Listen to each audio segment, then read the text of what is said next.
Welcome back to the Power of Healthy Habits. I'm Kareem, and the Power of Healthy Habits is all about taking small changes and allowing them to transform into big transformations in your life. Today I have a special guest, a gentleman who is working toward helping men in their 40s maintain good health and have a positive mentality and attitude. Styron, welcome to the show. How you doing, everybody? My name is Styron Batchelor. Thank you, Brother Kareem, for having me out here, man, on this beautiful day.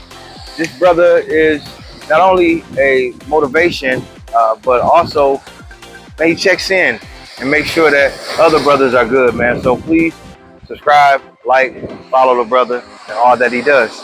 I appreciate you saying that, because a lot of times I don't mention the like, subscribe, share, and thank you very much.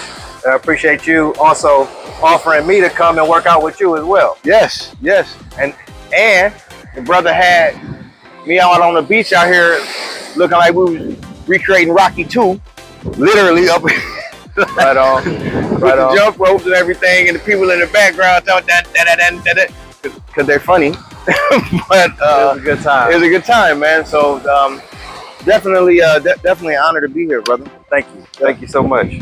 So I'd like to just start this episode off with introducing you to what I like to do, which is kind of basically just share small habits, small incremental changes that people can make. Sometimes we're a little frightened to think about making changes, but changes that could eventually evolve into actual lifestyle changes that they can keep up over significant periods of time. So if you have any habits that you've either developed or picked up from other people, or recent changes that you would like to share that our viewers could take from? Well, most definitely, Kareem, and that is a very impactful thought. And so I'm going to break it down from a couple of different perspectives. First, I'm going to talk about my body. So one of the things that I would encourage everyone to do, that I have started to do, is every day when I wake up, I make sure I'm intact, thank my creator in the way that I know how to do. And then I start my day, I kiss my spouse, my children, and I go and take at least an hour to myself, because if our body is our temple, you know what I mean, how can we be able to do anything in the world if we haven't got the temple straight? Well, we are here with a depleted temple, we are here with a dirty temple, we are here with whatever, you know what I mean? Right. And yeah, we got to present that thing to the whole world and expect them not to see or smell it. Right. You know what I mean? So Right. I attack that first thing in the day, and however that approach is, it don't got to be a big, hoorah at the gym, but even if it's just a walk, a stretching routine, even if it's just making sure that you set your alarm at a certain time to equip yourself with getting up, and that's the thing I do for my body. Okay. You know what I mean? So setting that routine at the beginning of the day kind of sets the tone. I've been thinking about that a lot, and I actually started working on some content. I'm calling it a self-awareness check-in because of what's going on in the world and what our viewers and people that look like you and I are facing. Is having that time in the morning, especially if you're in a hostile environment, to check in and have self-awareness. Where am I? Where is my family? What do we have to endure today? And knowing whether or not, if you at the edge, and if maybe you need to, if you're at work or if you're going on public transportation, if you need to avoid environments because one little thing that, who knows, that one last nerve that somebody's stepping on. But I appreciate you sharing that, just having that time to check in with family at the very beginning of your day. Okay. And making sure that they know that when daddy comes home, he's refreshed. We can talk. We can be able to have game night, do whatever that is. But as the second thing that I will say is, like, when I was single, I should say, I would always make my bed. every day. Okay. Like, that's a simple thing.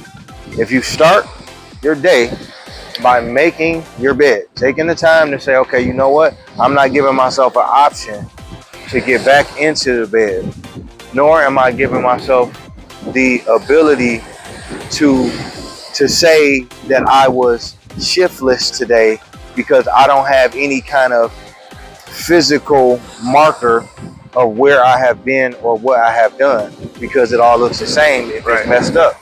But if you fix your bed every morning, then at least you have the ability to pull them sheets back and know that they clean. Right. And know that you did this. You set yourself up for at least one win, if not on top of many.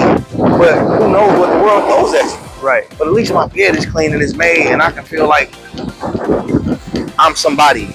Right. Establishing that small win at the beginning of the day can help you carry through that momentum of being more productive, or just knowing that you got something checked off. Yeah.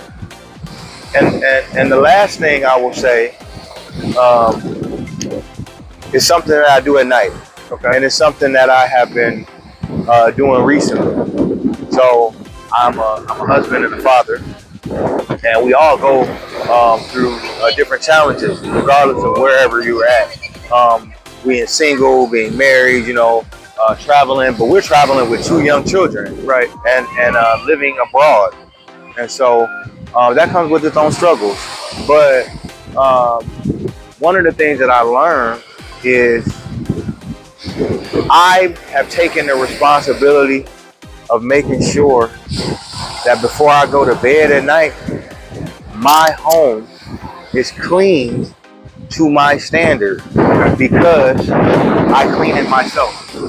Whatever has been missed, instead of me, or this should be this way, or this should be that way. No, Sharon, you want it this way. You pay for this. You the king of your castle, right? Okay. Well, how can the villagers of the kingdom know the rules if the king don't never give a decree? Right. So this is the standard. And we setting the standard at night so that when my children wake up, they're not waking up to disarray. Right. We're not, I don't have to worry about, is this bottle clean? Is this, if I'm in the middle of the night, or if I'm whatever. And one of the things that's so funny is, like, the older that we get and the less we try to be like our parents, the more we inevitably become them.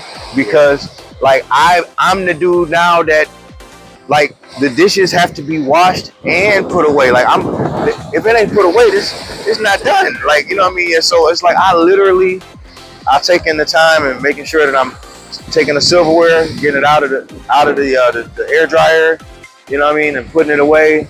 And I'll go through, say my prayers with my babies, or say my prayers over my home, you know what I'm saying? And give it one little one through with the Febreze. Right. You know what I'm saying? And I go to bed, A lot of your routine revolves around organization and making sure things are prepared so that you can accomplish the next task or complete the next task. Yeah. Okay. Yeah. So can you tell me a little about, or tell us a little bit about what you've been working on in the gym and how you are using your content to motivate others? Okay, so I am 41 years old. Lord willing, I'll be 42 November the 7th. And so I got having 2 children under the age of 3. I decided to really get back in shape. I was in the Army for many years, served in Operation Iraqi Freedom, and make a long story short, a lot of the medication, somebody got to do it. My brother, might as well be me. But a lot of the medication that they had me on blew me up, and I got lethargic. And so, man, I was 285 at my heaviest. But like I said, I got young kids, and I realized, okay, I got to be able to not only lift them, but I have to be able to literally be able to carry my family. You know what I mean? If something goes on, especially in the state of this world. Right. You know what I'm saying? And so while I'm in the gym, I have been using a combination of calisthenics and heavy weight training in order to transform my strength and my body to prepare for a bodybuilding competition. I decided I'm gonna get into a physique competition. And one of the things that, Hey, really quick, just want to know, comment below where you're tuning in from. That's it.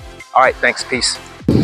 one of the things that I have been training and doing is looking at like physique types. Like, what do I want to, what is even the end goal?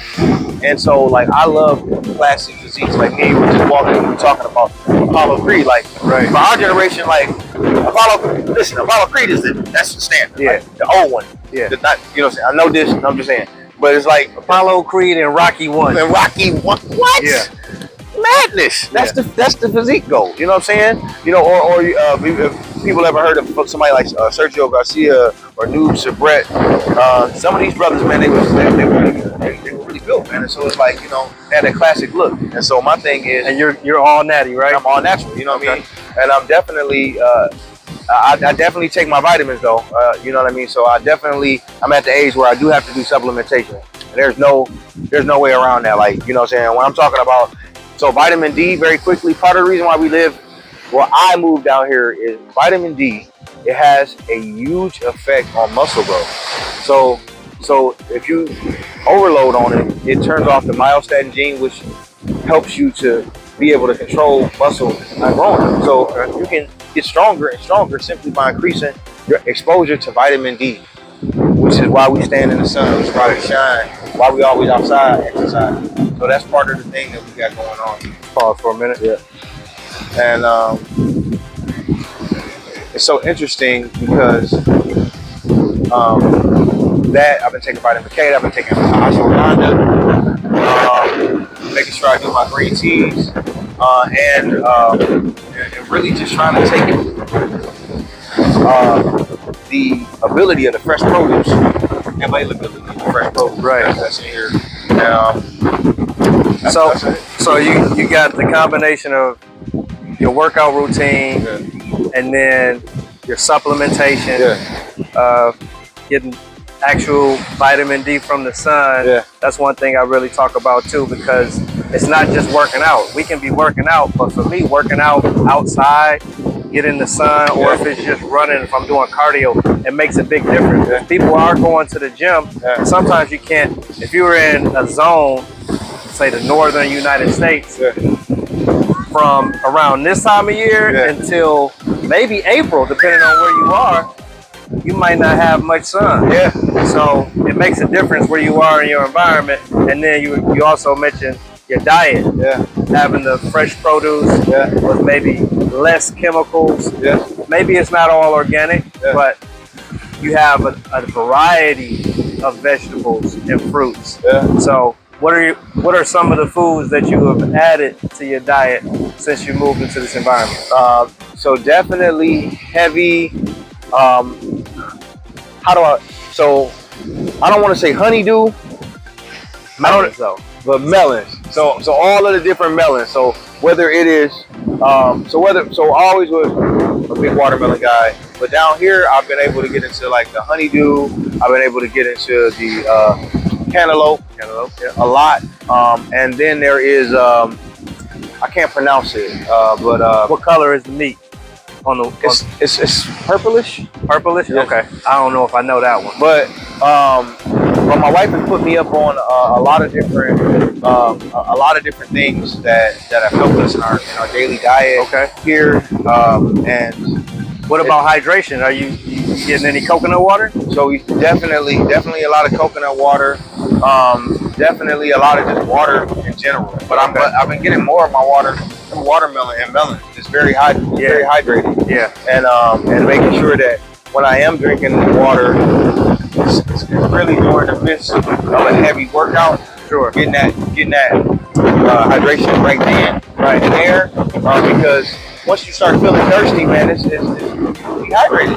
Right. You know what I mean? Once so you gotta watch that, especially when you're going hard, which kind of makes me pay attention more, because I know, that's why I say, you know, at a certain age, we have to be able to start looking into our diet first, right? And really, what kind of healthy supplementation, if any, that we cannot get food that we need for our body type.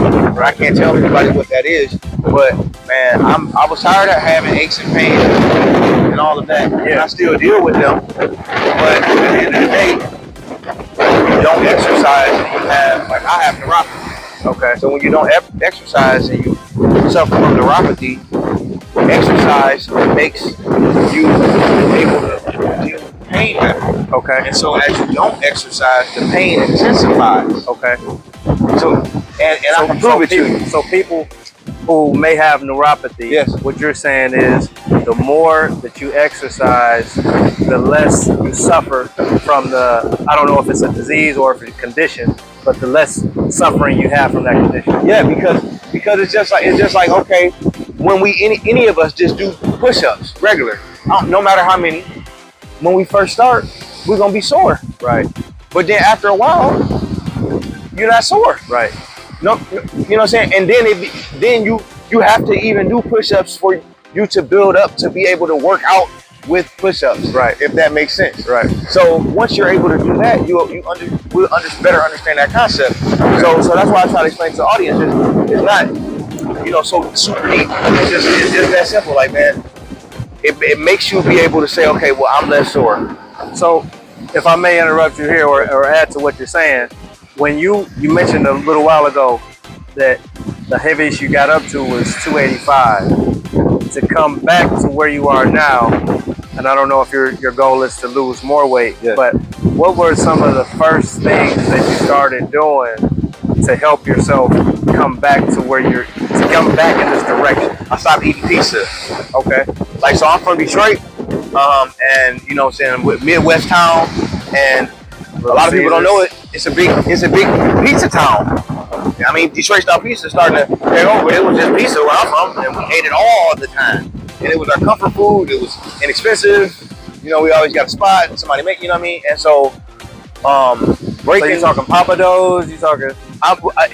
So we had I went to a place called Greg's Pizza. It was like a mom and pop's place. You know what I mean? They had different places like Buddy's and Shields and all of these different Detroit, different style places.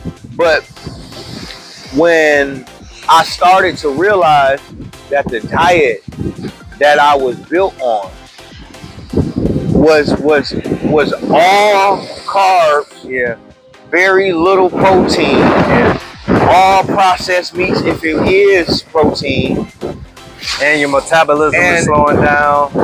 It's a disaster. So once I cut that out, that was the biggest change. I really started to just lose. I really started to pick up and go to the gym, but that was the biggest change. One change in my diet that I saw. So that one decision helped you stack other habits, healthy habits, to get you back on track to losing weight, getting in shape. I don't know if you have had any issues with blood pressure. Did you have any other issues like high blood pressure, high cholesterol? I had high blood pressure, man. Like I said, I'm a combat veteran, man. I'm a 100% disabled vet, man. So I deal with a lot of things, man. I'm talking about neuropathy. I'm talking about PTSD, TBI, motor skill residuals, hypertension, sleep apnea. So I was faced with the choice of either get in shape or die. You got kids. That's real. That was it. That's real. That's it. And then everything else becomes a plus. But a lot of times people think it's like, oh man, it's aesthetic, it's this, it's that. Like, no, it was die or get in shape. And I have young children. And this is what a dad bod is supposed to look like. This is what a dad, like all of that, all of us saying, there's nothing wrong. I'm not body shaming anybody. But what I'm saying is, I saw a clip, and I don't know how true it is, but I saw a clip where they were talking to somebody who was dealing with child rapists, and they asked them how they pick their victims, and they said if they saw that the father was a threat, that they wouldn't deal with them. But even if the father was around and he wasn't a threat, then they would still do whatever they still did. prey on that child. You know what I'm saying? So I'm like, oh, it's nothing, but remind yourself you're a soldier and you have to soldier through. You have to soldier differently. It's not about fighting for them. It's about fighting for myself so that I can be able to leave my children a legacy, and I can be able to legit have dope pictures on the beach like Grandpa was swole. Look at him. Right. And that might motivate them. This is our legacy. Right. Grandma fine. They lived in Mexico. Like, you know, saying, like that, you know what I mean? Like they was from the hood. He did that. Yeah. Yeah. The results will speak for themselves. You know what I'm saying? In the picture though, like, yeah. You know what I'm saying? Like all at one time. So that's what that's that. So one big thing I hope everybody takes away from that segment of this conversation is the number one thing that you said you did to start the road to recovery was to stop doing something. Yeah. It didn't mean that you had to go to the gym. Yeah. It didn't mean that you had to go get a membership and do workouts. It didn't mean that you had to get up early. It just said, hey, you just said, I need to cut out this one thing in my diet. And then that led to you getting on the road to maybe, I don't know, 235, whatever you at now. Yeah. No, man, I'm 210. You trying to add 25 pounds? I trying to add 25 pounds to it. Well, you know muscle mass weighs more than I'm just joking with you, man. But no, yeah, man. It was like, once I really did the math and I was realizing I eat pizza at least 270 days a year. Oh my God. You think you were addicted? You think you were addicted to pizza? Beyond, because it's a slice. Well, we ain't call it a slice, but you know what I'm saying. It's like, it's just, you know what I mean. But it's just easy. It's easy. It's quick. It's everywhere, and it's like every single day. Yeah. Almost. Yeah, 270. That's crazy work. That's why I was weighing this much, that much. You know what I'm saying? But that's really legit. I literally. So that one thing, man. Change. Okay. Yeah. Okay. Is there one exercise that you started with? The push-up. Push-up is the perfect compound exercise. Okay. And the reason why I say that is because we can all fall down. Like, we can all start down. Yeah. You know what I mean? But practicing getting up is necessary in order for us to be able to do anything. You know what I'm saying? So it's like, as long as we know we can pick ourselves up, literally, then we good. Right. Right on. Yeah. Now, one thing that you substituted the pizza for after you stopped eating pizza, what is one thing you substituted for pizza? Or what did you consume since you weren't eating pizza? What did you start eating? Or did you just eat more of something you were already eating? I actually switched. I never stopped eating pizza. Okay. My wife started to make me. We made cauliflower pizza. Okay. We switched to cauliflower pizza, and we switched to, and we switched the ingredients. She went to more of a vegan, cheese-based piece, and I really didn't do a lot of processed meats. What she would do is she would go and actually buy whatever, the turkey, you know, or whatever, and cut it up, put it on the pizza, make it for me. Okay. And so that helped us. So you found a healthier way, to consume a food that you love. Yeah, and I found that it was. I found that because I was mindful of it, like, I was able to enjoy this more, like, and able to say, no, I don't want this. Not for any other reason than I really enjoyed it. Like, okay, that pizza was bomb, but I know, okay, this is something that I was addicted to. Right. But it also didn't give me the same sleepiness. I wasn't, like, you know, it didn't have the same effect on me. Yeah, so I was able to be, exactly. Yeah. Exactly. So that's the number one difference in a nutshell. And you probably have more nutrition. So you're getting the nutritional value. You're not putting all of that load, that parasitic load on your digestive system that's causing you to go to sleep, because you got to use all that energy to break down something that might not be food. Maybe we call it food, but when you look at when it's ultra processed, bleached, enriched flour, things like that, that has a devastating impact on your body, and you probably have some inflammation from having so much. My grandma used to always say, food is one ingredient. Grapes is grapes, orange is orange, cow is cow, chicken is chicken. Anything other than that was not food. Okay. I hear you. Because there's a lot of stuff out here other than that. Yeah. All right. Yeah. Well, would you like to leave some information on where our viewers can follow you at? If you have any platforms you want to. Right now, you can go to I_am_Styron STYRON Batchelor, and that's on Instagram. So and also the same thing on TikTok. So right now, I am really just looking forward to being able to share our journey, my journey of staying fit over 40 and 50 and 60 and 70 and 80 and 100 and all of that. You know what I'm saying? So stay tuned. Hey, what you doing? Please don't let this video go off without hitting that like button. All right. Till next time. Peace. I appreciate you being on this episode. This episode was brought to you by Michelle O'Shea. It's one of my classic polo athleisure apparel shirts. Appreciate you watching. If you'd like to add any other information for the viewers, whether it's a motivating comment or just a salutation, Always do your best. Never let it rest. So your good is your better, and your better is your best. Peace. all right, bro. Appreciate you. Yep.